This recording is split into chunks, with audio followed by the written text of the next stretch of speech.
V'hinei Talmid Chacham. Now, one of these Talmidei Chachamim we explained what does it mean to be a student of Chachma. Shavudas ba'ahava vira b'chachma bittul, that their service to Hashem is with love and fear, with wisdom and nullification. Alav amru shetzarich lios bo shminis shebishminis migasus ruach. Our sages said about him that he has to have an eighth of haughtiness of spirit. And such a statement is a wonder at first glance, to say that they should have any kind of haughtiness. But the concept can be understood by prefacing first that it surrounds him like the chaff to the wheat. Now,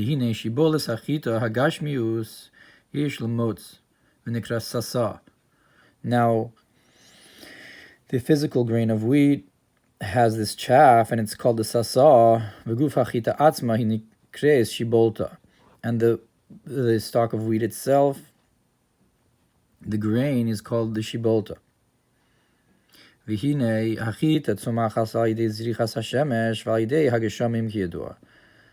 Now, the wheat grows through the sunshine and through the rains, as is known.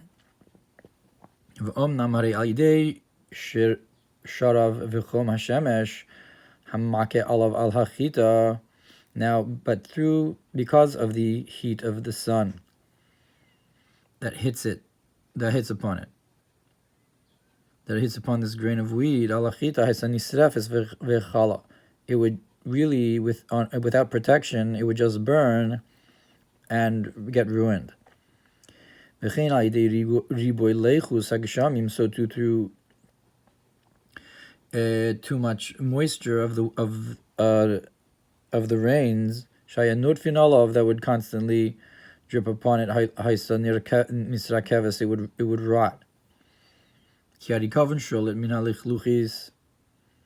Because rot comes from the moisture of and the withering, and the destruction would come from the heat of the sun. As is known, that's why you have this chaff hagadel savivachita that grows around the wheat, shinasela shomer, that becomes a guardian for it, l'shomra, to guard it, shelo yuchal ha'or v'hachom shel hashemesh, l'isrof hachita, that the light and the heat of the sun should not burn the wheat, v'lo yuchal ha'geshamim lirkovosa, and the rains should not rot it. V'hu al yidei she'amutz mikabel ba'atzmo kol ha'chamimus shel hashemesh, and that's through the chaff itself receiving all of this heat of the sun, and all the hitting of it, of the harsh heat, and also receives upon itself all of the wetness of the rains, that it should not fall upon the wheat, and further that in order so that the wheat should grow properly, the chaff guards the wheat from all of this, from the heat and from the wetness. And when the wheat finishes growing, then the chaff falls off through the threshing. And it only remains the wheat itself, as is known, with the halachos of meiser, she'in hachita chayeves b'meiser ela ad she'imrach bekeri, that you do not have to take meiser from it until it's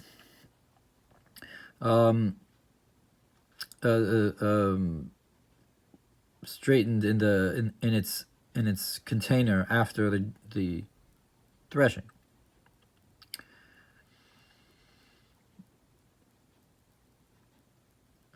Because zman shelo nimrach bekeri, and if it has not yet been wiped on the top of the container to make it straight, b'pater min ha-meiser, it's not yet obligated in meiser mipnei hamotz v'atevin shebehem, because of the chaff that's still there and the straw that's there. Ki hamotz v'atevin p'turim min ha-meiser, because these things that are mixed in, the stalks and the chaff, are not obligated in meiser. So only after you get rid of them and make it just the wheat in the container, it's not obligated in meiser yet.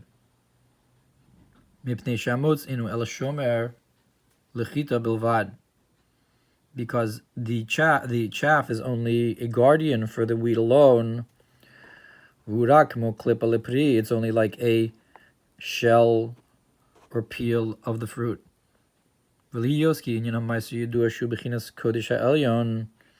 since the concept of meiser, it's known. What is meiser? It is the supernal holy. As it's written, that the tent will be holy. Hashem, the tent is holy to Hashem. So it's the tent, the highest level that's given to Hashem. That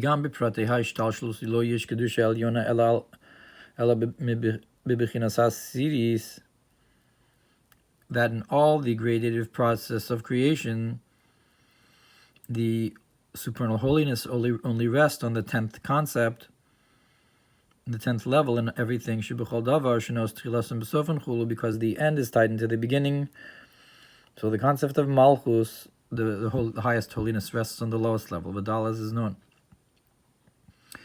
And since this is so, the resting of holiness of the tithe is only on the body of the fruit alone, not on the shell or the peel or the chaff. And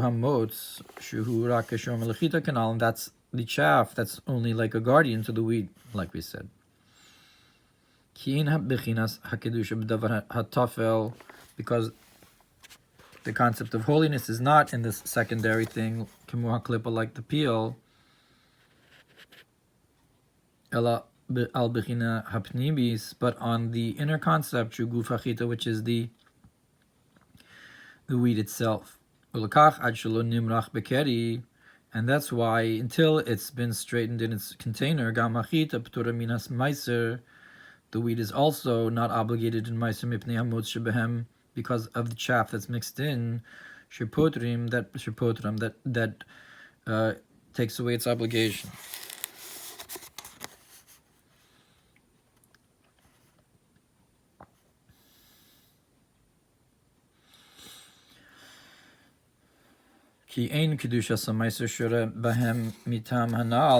Because the holiness of meiser does not rest upon them for the reason we explained it, and that's enough to understand. Now,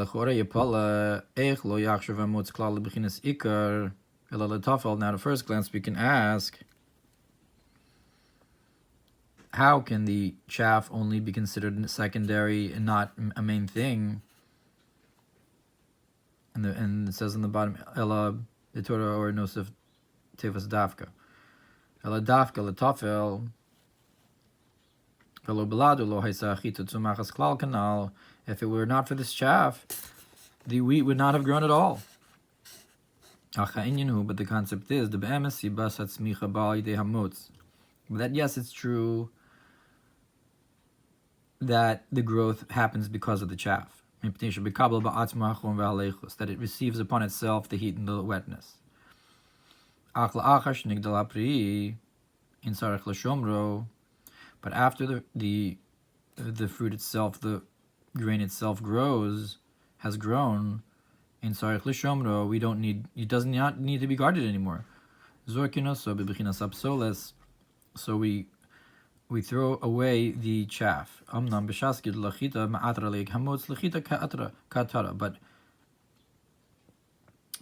while it's growing, the wheat, the chaff crowns it. It crowns the wheat katara, like a crown, that surrounds the head. And that's the allegory that it crowns it like a chaff to the wheat,